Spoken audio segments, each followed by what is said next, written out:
अस्सलाम वालेकुम जी, welcome to Asha recipes. आज मैं आपके साथ ऑल टाइम फेवरेट बच्चों और बड़ों सबकी पसंद पॉपकॉर्न की रेसिपी देने जा रही हूँ कि आप किस तरह बड़ी आसानी से परफेक्ट पॉपकॉर्न रेडी कर सकते हैं घर पे और एंजॉय कर सकते हैं।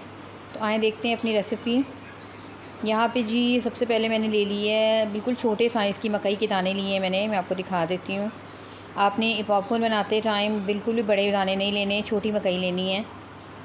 और उसके अलावा हाफ़ टी स्पून नमक लिए और 2 टेबलस्पून मैं इसमें शामिल करूँगी जी ऑयल, कुकिंग ऑयल। तो आइए शुरू करते हैं अपनी रेसिपी। कोई भी कढ़ाई ले लें या पैन ले लें जिसका आपके पास लिड हो। तो इस तरह से मैंने कढ़ाई ले ली है। सबसे पहले हम इसमें डाल देंगे जी कुकिंग ऑयल।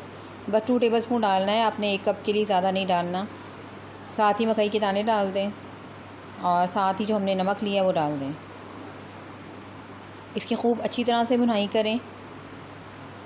3-4 मिनट आपने इसको अच्छी तरह से भूनना है मकई को।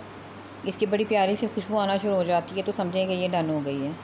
और लो फ्लेम रखनी है, फ्लेम आपकी बिल्कुल भी हाई नहीं होनी चाहिए, वरना मकई के दाने जो आपके जल सकते हैं और पॉपकॉर्न भी ठीक नहीं बनेंगे। और तो बिल्कुल आपने लो फ्लेम पर इसको भूनते जाना है, हिलाते जाना है, यहाँ तक कि मकई का जो कलर है वो भी बड़ा प्यारा सा हो जाएगा और बड़ी प्यारी सी खुशबू आना शुरू हो जाएगी। ये मुश्किल से 10 मिनट रेसिपी है, 10 मिनट रेसिपी है, इससे ज़्यादा टाइम नहीं लगता इसमें। लेकिन आपने फ्लेम बिल्कुल लो रखनी है, इसको बिल्कुल ना मीडियम फ्लेम रखनी है ना हाई रखनी है, बिल्कुल लो फ्लेम पे इसको बनाना है आपने। तो यहाँ पे जी मकई के दाने जो थे वो अच्छी तरह से भुन गए थे। आप देख सकते हैं कितना खूबसूरत इसका कलर आ गया है।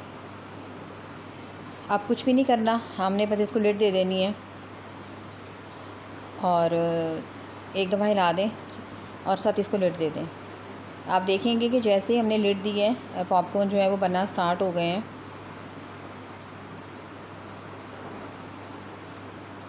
और जब ये बन रहे होते हैं बहुत ही खूबसूरत लग रही होती हैं ये पॉपकॉर्न्स।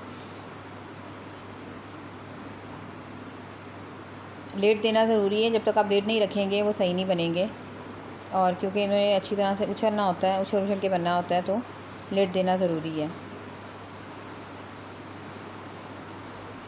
यहाँ पे मैं साथ साथ इसको हल्के हल्के हाथों के साथ हिलाती भी जा रही थी पूरी कढ़ाई को, ताकि चारों तरफ से हमारे पॉपकॉर्न जो है वो बन जाए। और यहाँ पे जी पॉपकॉर्न्स बिल्कुल रेडी हैं। मैं आपको इसे डिश आउट करके दिखाती हूँ। बहुत ही ज़बरदस्त, बहुत ही परफेक्ट और बहुत ही इजी रेसिपी है पॉपकॉर्न्स की। बस आपने थोड़ा सा फ्लेम का ध्यान करना है और आपके पॉपकॉर्न जो है वो रेडी है। उम्मीद करती हूँ मेरी आज की ये बहुत ही ज़बरदस्त, बहुत ही ईजी सी रेसिपी आपको पसंद आएगी। अगर आपको मेरी रेसिपीज़ पसंद आ रही हैं तो मेरे चैनल आशा रेसिपीज़ को सब्सक्राइब कीजिए, लाइक कीजिए, शेयर कीजिए। नेक्स्ट रेसिपी तक के लिए अल्लाह हाफ़िज़।